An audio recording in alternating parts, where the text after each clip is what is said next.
So everybody knows how frustrating it is to be in this argument with usually the person you live with.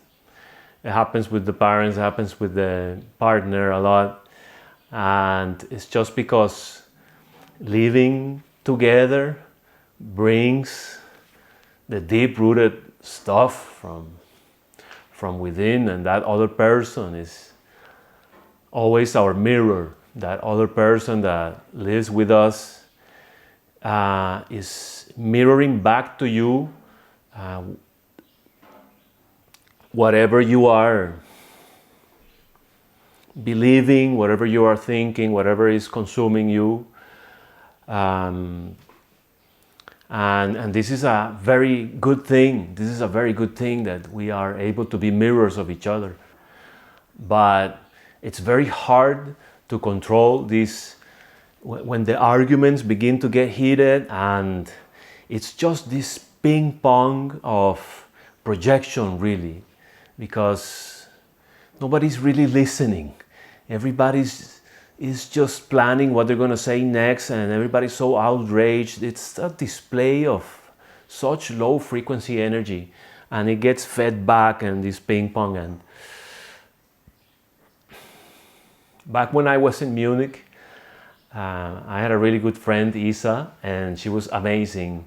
She worked with kids, but understood a concept really, really well. And I can't remember the context, but she said that when you are in that situation where you notice how it's escalating and you are outraged by what the person was saying, and you have this feeling that they just don't understand, and if you just perfect your argument for next time, they are going to have to understand. And it really is not about that at all. So what Isa said is, when you find yourself in that moment, simply stop talking and begin observing the person as they are continuing on their, display of whatever, and observe the room, read the room, and resist the urge to come up with yet a better argument so that they finally understand, and observe. Because what happens after this is twofold magic. First, the person is suddenly going to feel seen and listened to, and that is awesome. But the second thing is that the second that happens, that person is going to stop projecting, because you're putting them in the spotlight, and all they can hear is the sound of their own voice. And what you have done is that you have become the perfect mirror. You have become a clean mirror, a mirror where that person has to see themselves and sees themselves and notice how they are sounding. And the reason the mirror is clean is because you stopped to feed that energy back. You stopped to put your own touch to it, to the mirror. It's like, yeah, this is a mirror, but I'm going to put my touch to it. So the person is not really seeing themselves if you are not being a super clean mirror. And it works like a charm. And I began to notice that in the majority of the situations, I was able to kind of tone it down so quickly and relax the situation, and the situation would relax into something like, okay, it was a misunderstanding, yeah, okay. And that was amazing, but still there were the times where I still lost it. And nothing could help me. I was just so triggered, so touched.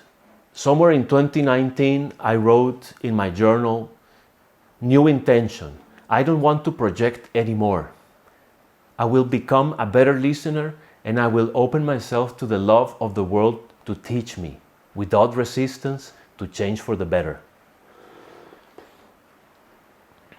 So I really wanted to know, what is it that is triggering me so much about this situation? Because apparently I am coming back at whatever argument this other person is throwing at me. I am simply coming back with something harder, something smarter. And I was totally missing the point. The point was to begin to understand, why am I being triggered so much? Okay, the person that you live with is the best person to touch your buttons. But ask yourself, why do you have those buttons, right? Because otherwise we are constantly blaming the other person and never taking responsibility, and therefore never solving the situation. We are externalizing the solution. So I understood I need to somehow internalize the solution. I have to find the answer in myself. First of all, why does this person saying these things that to me don't make sense? To me they are outrageous maybe. Why do they have the ability to touch me so hard? It's got to be in me. And then I understood. It is the underlying belief that what that person is saying, what that person is projecting towards me is true. And I am trying to deny it with a bigger and louder argument, but deep inside, something in me must think that that's true. And that could have two ways. Either it's simply true as the person is saying it, and I was just, I don't know, in ego and didn't want to admit it. Well, that's a great opportunity to check how you're acting and see if reflect, see if you can do better. But other times, it's gonna be that it's not true, but it used to be true maybe in your past. You are connecting this thing that is happening in the present with this person, with something that may have happened a long time ago, unconsciously. And it may be that it used to be true, but it's no longer true. And then this is the moment to ask yourself, do I believe that what that person is saying is true? And if so, is it still true? Is it really true? Because what that did to me was, in a lot of instances, to say, yeah, that's not really my voice reacting like that. That sounds more like someone else. And stuff like that. Begin to really take ownership and take responsibility for that issue, right? That's internalizing the solutions. Now you can respond and not depend on others, right? Because that is where we fall into victimization.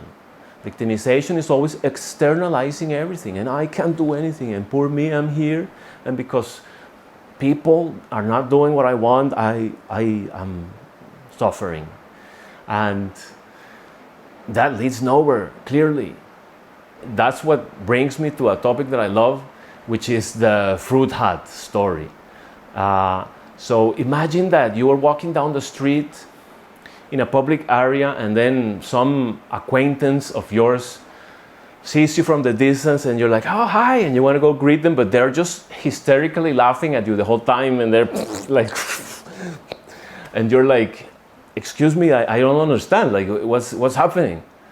And the person goes like, well, that ridiculous fruit hat that you decided to wear in public, I mean, come on, really?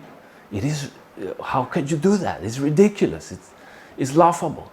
And obviously, you know, you don't have a fruit hat on, and you are kind of surprised at why the person is saying that. It makes you a little bit insecure, and maybe you look to the side, to a window or a mirror to just make sure somehow, without you knowing, you bumped into something and happened to drag something that looked like a hat and you were not noticing. and no, and then immediately you're like, no, of course I don't have a hat.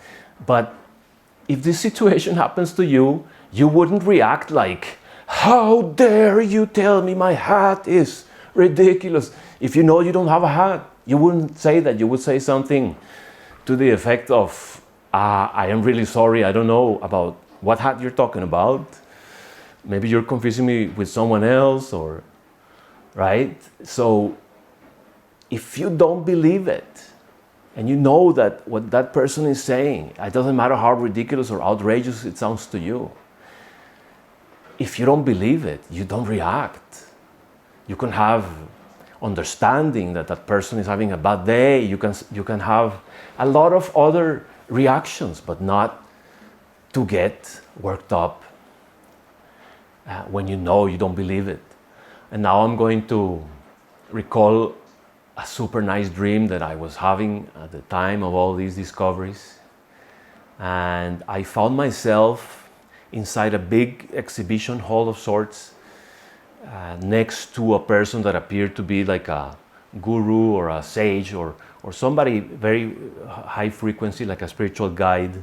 And I was showing him these statues that were all of me in stone, but each statue portraying one of the expressions of a facet of the ego, like despair and anger and victimization and a sense of entitlement and stuff like that.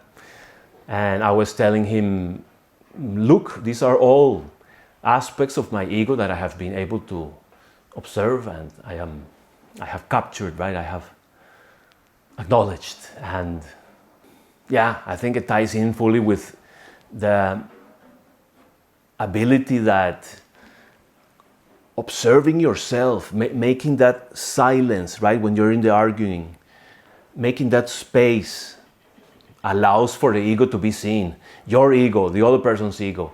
It like elevates the space, that silence, that non-reaction. And it comes up in my dreams that I am being able to see that, and that has had a unbelievable impact in all of my close relationships. So next time that your partner triggers you, remember that anything that affects you is gotta be you. And instead of continuing the ping pong and projecting back, take ownership, take responsibility for the situation, internalize the solution, and see what is it in you that could be making you react like this. Is it still true? Is it true? And yeah, I wish you luck with that, and see you next time.